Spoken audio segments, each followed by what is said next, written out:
Tələbələrin yerdəyişməsinə başlanılır. Bildirilib ki, sənəd qəbulu elektron formada həyata keçiriləcək. Yerdəyişmə prosesində normativ təhsil müddətində təhsil alan, təhsil aldığı müddət ərzində təhsil proqramı ilə həmin dövr üçün müəyyən olunmuş kreditlərin ən azı yarısını toplamış tələbələr iştirak edə bilərlər. Yəni tələbə həm aktiv təhsil alan statusunda olmalı, həm də akademik göstəriciləri müəyyən olunmuş tələblərə cavab verməlidir. Bakalavriat səviyyəsində təhsil alan tələbələrin yerdəyişməsi zamanı onların ali təhsil müəssisəsinə qəbul olduğu ildə topladığı bal əsas götürülür. Tələbənin qəbul balı dəyişmək istədiyi ali təhsil müəssisəsində müvafiq ixtisas və təhsil alma forması üzrə həmin il müəyyən olunmuş minimal keçid balından yüksək olmalıdır.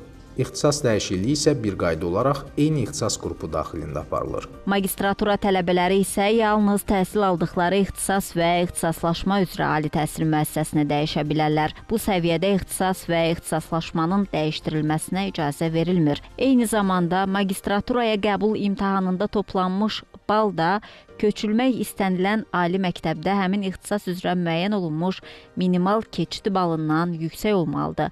Xarici ali təhsil müəssisəsindən də tələbələrin yerdəyişməsi olacaq. Xarici ali təhsil müəssisələrindən ölkəmizin ali təhsil müəssisələrinə köçülmək istəyən tələbələrə gəlincə, onlar ilk növbədə qismən akademik tanınma haqqında şəhadətnamə əldə etməlidirlər. Bu şəhadətnamə xarici ali təhsil müəssisəsində əldə edilmiş kvalifikasiyanı və toplanmış kreditlərin qismən akademik tanınmasını təsdiq edən sənəddir.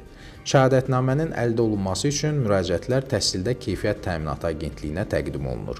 Xaricdə təhsil alan tələbələr agentliyə elektron müraciət sistemi vasitəsilə müraciət edərək tələb olunan sənədləri təqdim etməlidirlər. Xaricdən köçürülmə zamanı həmçinin tələbənin beynəlxalq imtahan nəticələri və ya təhsil aldığı xarici ali təhsil müəssisəsinin nüfuzlu beynəlxalq reytinqlərdə mövqeyi də nəzərə alınır. Qeyd edək ki, yerdəyişmə qaydaları həm dövlət, həm də özəl ali təhsil müəssisələrini əhatə edir. Müəyyən edilmiş şərtlərə cavab verən tələbələr elektron sistem üzərindən istədikləri ali təhsil müəssisəsinə köçürülmək üçün müraciət edə biləcəklər.